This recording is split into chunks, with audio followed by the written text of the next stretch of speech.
Hello, everyone. I am Frank Soto, and these are the Kinetic Dragon tutorials. Kenpo for the street, Kinetica for your life.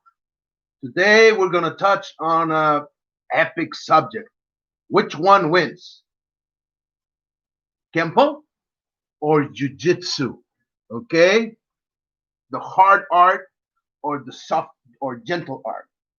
Which one you think would win? Okay, this is what we're going to talk about today. Okay, so um, I am mostly a Kenpo practitioner, okay? But I'm gonna address this objectively, and I want you to jump into your own conclusions, okay? That's the important thing here. Okay, I believe, from my point of view, that every art they're all good, and all the martial arts are one. We already talked about this in different um, in other videos, okay, or tutorials. So today I want to analyze which art is better, okay, and why. Does Kenpo work? Does Jiu-Jitsu work? Depends. I believe they both do. Okay. So Jiu-Jitsu has proven its supremacy in a one-on-one scenario, in the cage or in the ring. No doubt about it. If you go against a grappler, they will use their system to take you down, pass your guard, do a variety or hierarchy of pins, and then make a submission on you or do a submission on you, and you tap out, you give out, you give out. It's a very good system, okay? It works perfectly one-on-one. But Kenpo, the Kenpo philosophy tells you not to get entangled with one person. Kenpo, it's effective, allegedly, in the street or on the street because you're facing more than one opponent. And a Kenpo master would say, if you get entangled or you grapple with one, you're gonna get hit by the others. So you want to be quick, hit one, hit the other one, boom, boom, boom. So Kenpo believes in defending against multiple attackers. Jiu-Jitsu, uh, it's more on a one-on-one basis. It doesn't mean it couldn't work against multiple attackers. I'm not saying that, but it's proven in a one-on-one scenario, right? So the UFC was created back in '93 by famous Gracies, the Gracie brothers, the Gracie family. And what they wanted to prove was the supremacy of their system, Gracie Jiu-Jitsu or Brazilian Jiu-Jitsu, which is an offshot or an evolution of the Japanese Jiu-Jitsu. It's the same art. They just made it more ground oriented, okay? Ground fighting or grappling when you're on your back. So what they're doing is they're taking away the fluent in Kenpo. We also deal with the ground game, but as you know, most Brazilian Jiu-Jitsu, it's all in one on ground, which is great on TV, but I feel a balance of the stand and ground game, it's important. Yes, thank you, Tango Line. Like I said, I'm more a Kenpo guy, but I'm not going to say that one is better than the other yet. We need to analyze them yet first, okay? I believe, I'm not going to tell my beliefs yet. So, Brazilian Jiu-Jitsu did prove itself in the ring, but Kenpo has also been an art taught in the history for years because it comes from Chuan Fa, so it's as old or older than Jiu-Jitsu. So Jiu-Jitsu is the gentle art. Kenpo symbolizes more the hard or the striking arts. So you might say striking art versus grappling arts. And that was the deal back in '93 when the UFC was created as a no holds barred scenario or a vale tudo scenario, right?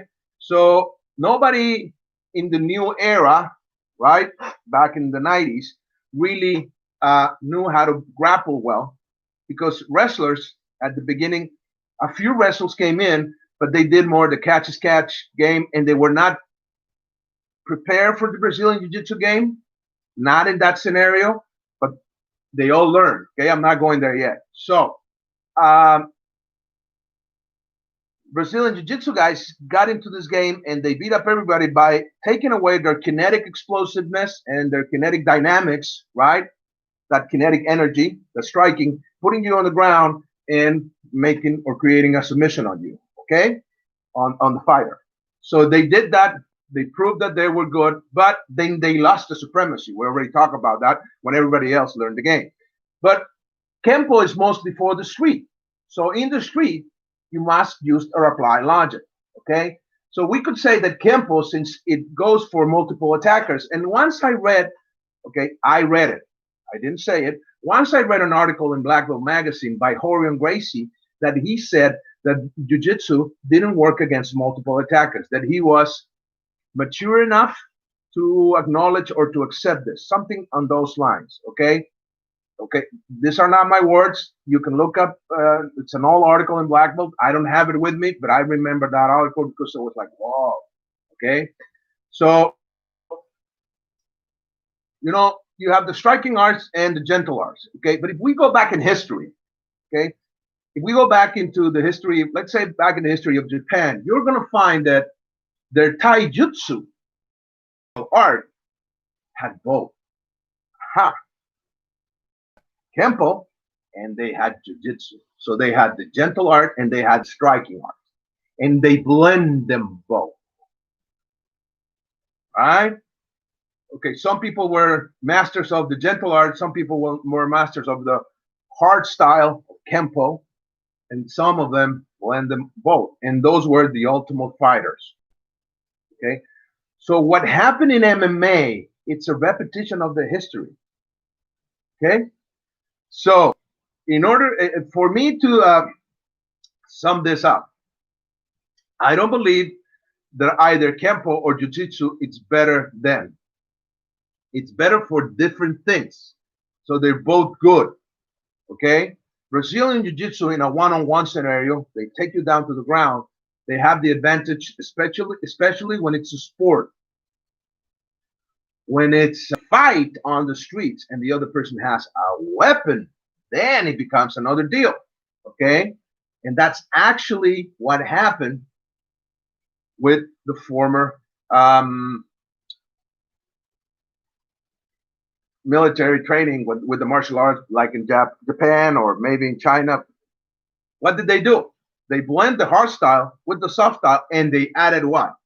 They added weapons. So they had 3 different arts that they had to master, especially if they were top martial artists. And this is what's happening right now. Right now, MMA has blended the striking and the grappling arts. And they did an amazing job. They did. So it's not about Brazilian Jiu-Jitsu anymore. It's not about Muay Thai or Taekwondo or Karate or anything like that. It's about how well you can fight standing up, take the person down, or in the clinch, or against the fence, or on the ground. So you're blending. Because when you're on the ground, you're not just grappling, they're also ground and pounding. So they have to strike. So you need the striking arts and you need the grappling arts. So Kenpo represents the striking arts of all. And Jiu-Jitsu represents the gentle arts of all. So you have the gentle arts and you have the hard arts, the hard style. And you need to blend them to become a superior fighter. And that's what happened with MMA. But what is MMA lacking? Yes, you guessed it. Weapons.